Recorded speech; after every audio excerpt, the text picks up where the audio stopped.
throughout the video and the communication you're using.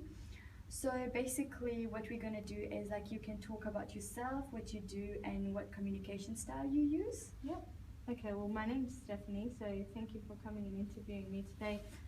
For the last 3 years, I've been lecturing and tutoring and coordinating at QUT in accounting.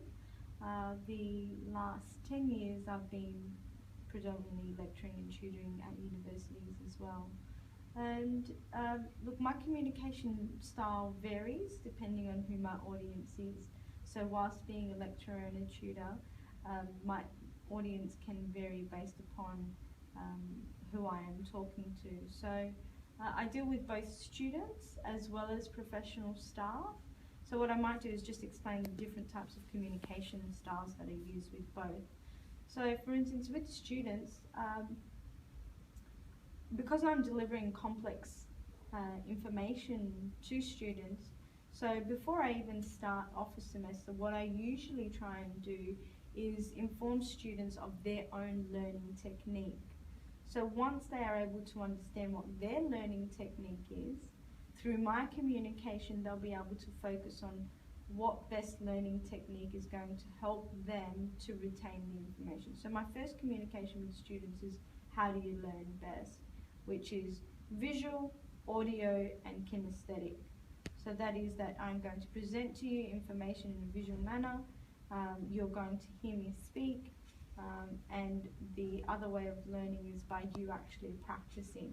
So I explain those 3 types of learning and communication techniques to students, so then that way they're able to get control of their own learning ability and focus on which one of those techniques actually helps them to retain information and communicate better. That's dealing with students.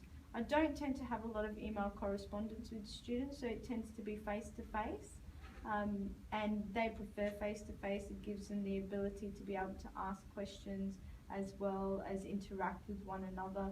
So that sort of communication tends to be face-to-face.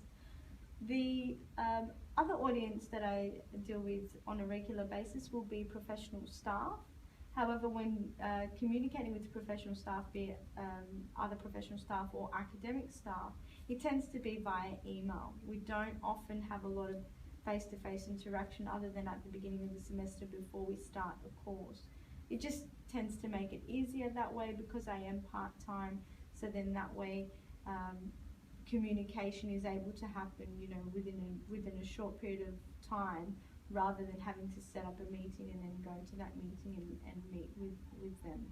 So the excuse me, communication style with students is face-to-face through various means of helping them understand first visual, audio and kinesthetic, and with professional staff it is usually via email. So I can see you're very passionate about what you do in your teaching and your profession. Do you tend to deal differently with the students from different background? Do you find yourself that you might need to, like, you know, communicate with certain students like verbally and with some non-verbally? Like, do you find yourself doing that? I think one of the things that I have learnt over time is to pronounce my words.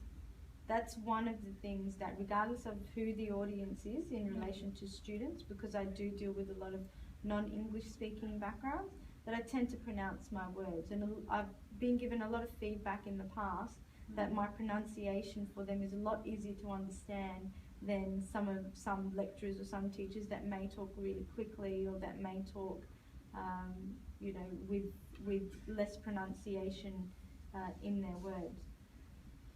What was the question? Do you change, like maybe you find yourself like you communicate with certain students more verbally and with certain students not? No, the thing is, it's a very limited time, 50 minutes, which is usually the tutorials where you get to interact with students. I will often give students an opportunity in my classes to do group work, so then I am interacting with smaller groups.